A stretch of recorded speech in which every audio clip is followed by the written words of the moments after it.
Hello po mga ka-Presnes, ayan iba-ibang klase ng variety ng dragon fruit natin ngayon mga ka-Presnes. Tingnan nyo naman mga ka-Presnes, napakahaba ng tangkay. Hindi siya pangkaraniwan mga ka-Presnes, ito kasi yung normal. Look at that. Natin yung diferensya mga ka-Presnes. Meron lang ibang sumusulpot na ganito, yung sa tangkay siya nagbubunga mga ka-Presnes. Ito naman nabili natin kanina, pero meron din akong variety ng ganito. Hindi pa lang namumunga mga ka-Presnes. Ayan. Tingnan natin mga ka-Presnes yung kulay ng loob nito mga ka-Presnes. Sa inyo ba mga ka-Presnes ano tawag dito? Ayan. Sa variety ng dragon fruit na to mga ka-Presnes. Tingnan natin. Kasi curious din ako. Gusto ko makita kung ano yung kulay ng loob saka kung ano lasa mga ka-Presnes. Natin yung honest review dito mga ka-Presnes.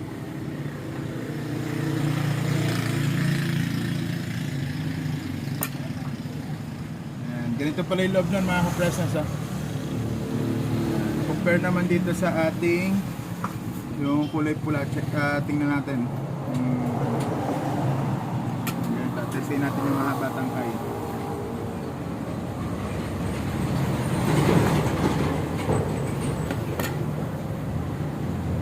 Look at that mga ka-Presnes.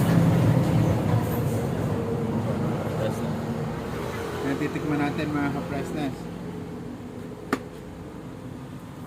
Ano lasa?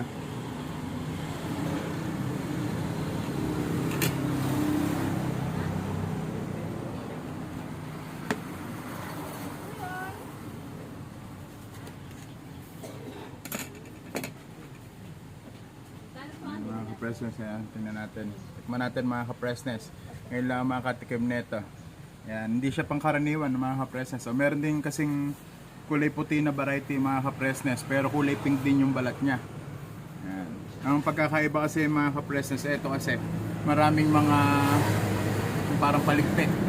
Yung kasing mga white variety, yun yung mga madadalang katulad nito. Madalang yung pinakapaligpit niya mga ka-Presnes.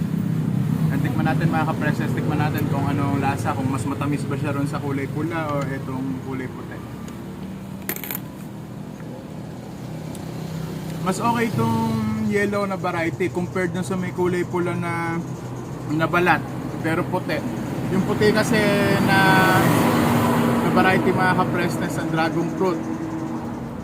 Medyo maasim-asim ito, matamis na mga ka-Presnes. Pero check din naman natin itong isa.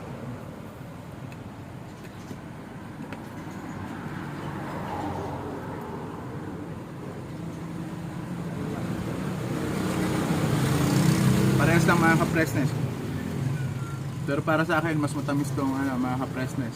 Pero hindi naman nagkakalayo mga ka-Presnes. Diba tamis talaga ng ano? Diba tamis talaga ng ganito kulay. Saka mas ma-vitamins to, mentras mas makulay mga ka-Presnes, mas ma-vitamins. Tara po, kain po tayo mga ka-Presnes.